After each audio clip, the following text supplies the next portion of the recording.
بسم اللہ الرحمن الرحیم۔ زید بن اسلم نے اپنے والد اسلم سے روایت کی کہ رسول کریم صلی اللہ علیہ وآلہ وسلم رات کو ایک سفر میں جا رہے تھے۔ حضرت عمر بن خطاب رضی اللہ عنہ بھی آپ کے ساتھ تھے۔ حضرت عمر رضی اللہ عنہ نے حضرت صلی اللہ علیہ وآلہ وسلم سے کچھ پوچھا، لیکن حضرت صلی اللہ علیہ وآلہ وسلم نے اس کا کوئی جواب نہ دیا۔ حضرت عمر رضی اللہ عنہ نے پھر پوچھا، آپ نے پھر کوئی جواب نہیں دیا۔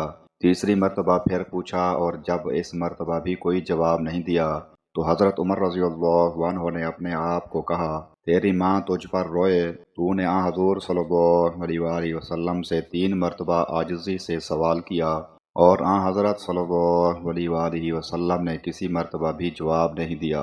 حضرت عمر رضی اللہ عنہ نے بیان کیا کہ پھر میں نے اپنی اونٹنی کو دوڑایا اور لوگوں سے آگے ہو گیا، آپ کے برابر چلنا چھوڑ دیا۔ مجھے خوف تھا کہ کہیں اس حرکت پر میرے بارے میں کوئی آیت نازل نہ ہو جائے۔ ابھی تھوڑا ہی وقت گزرا تھا کہ میں نے ایک پکارنے والے کو سنا جو پکار رہا تھا۔ حضرت عمر رضی اللہ عنہ نے بیان کیا کہ میں نے سوچا، مجھے تو خوف تھا ہی کہ میرے بارے میں کچھ وحی نازل ہوگی۔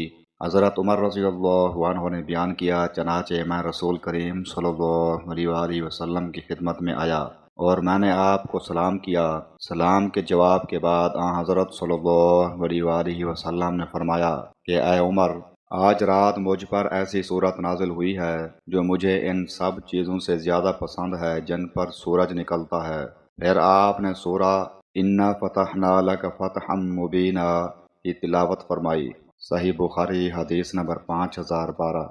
ام المؤمنین حضرت عائشہ صدیقہ رضی اللہ عنہا نے بیان کیا کہ نبی کریم صلی اللہ علیہ وآلہ وسلم ہر رات جب بستر پر آرام فرماتے تو اپنی دونوں ہتھیلیوں کو ملا کر قل هو اللہ احد، قل اعوذ برب الفلق اور قل اعوذ برب الناس تینوں صورتیں مکمل پڑھ کر ان پر پھونکتے اور پھر دونوں ہتھیلیوں کو جہاں تک ممکن ہوتا اپنے جسم پر پھیرتے تھے۔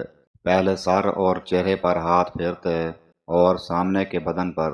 یہ عمل آپ 3 دفعہ کرتے تھے۔ صحیح بخاری حدیث نمبر 5017۔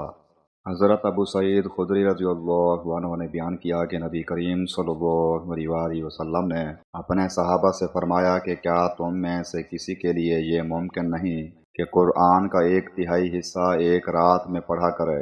صحابہ کو یہ عمل بڑا مشکل معلوم ہوا اور انہوں نے عرض کیا، یا رسول اللہ، ہم میں سے کون اس کی طاقت رکھتا ہے؟ حضرت صلی اللہ علیہ وآلہ وسلم نے اس پر فرمایا کہ قل هو اللہ احد اللہ الصمد قرآن مجید کا 1/3 حصہ ہے۔ صحیح بخاری حدیث نمبر 5015۔